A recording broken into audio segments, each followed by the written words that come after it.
Now, there are lots of reasons why people don't delegate as much as they should. And that, well, it's a whole module of a course. But one of the reasons is they simply don't know how to delegate, and we can cover that very quickly because delegation is actually a 5-step process.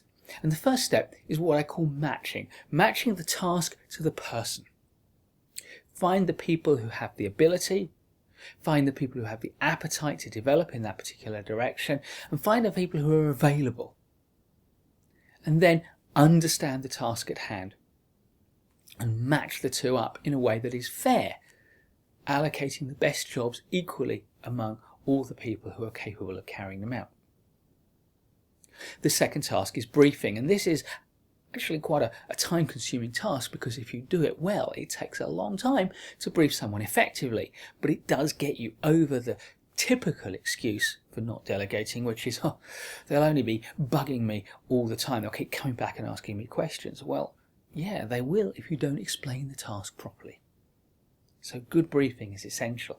You've got to give them some idea of the context. You've got to be very clear what the outcomes are that you're expecting and how much authority you're giving. And you must also be very clear about the timescales within which you expect delivery.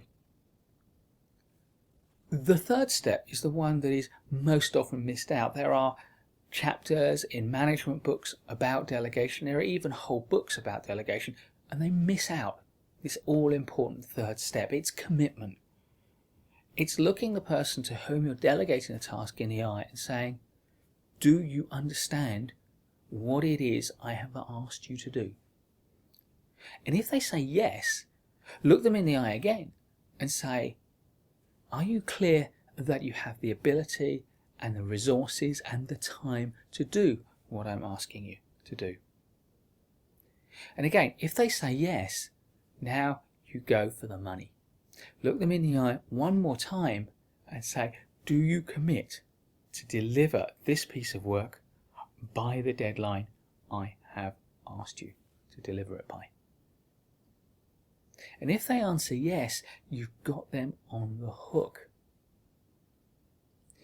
If, on the other hand, you get anything other than an unambiguous yes, treat it as a no. Find out what the issue is.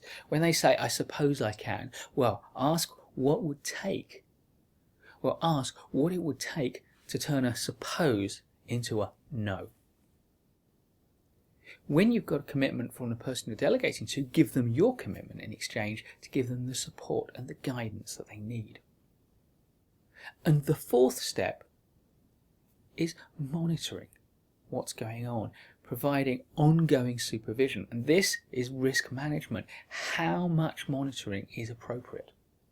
Clearly, if you've got a highly able individual, a straightforward task with low risk, then you can be very hands-off and you can keep an eye on them infrequently and just ask how things are going. If, on the other hand, you've got a less confident, less able individual doing a more important, more complex, higher risk task, then you're going to up your level of monitoring and control. You're going to be checking up more frequently. You may be taking a more interventionist approach in how you guide and direct them. And the final step is to close the little mini project down, as we always do. We offer good quality feedback on the work that we've received. We use praise where we can and developmental feedback where we need to. Give a reward in terms of thanking the person for the work they've done and recognize what they have achieved, and celebrate it by making sure they know that they've done a good job, and where appropriate, making sure that you put it onto the record, you send them a note, or perhaps even let other people know. So delegation is a valuable, arguably a vital project management tool.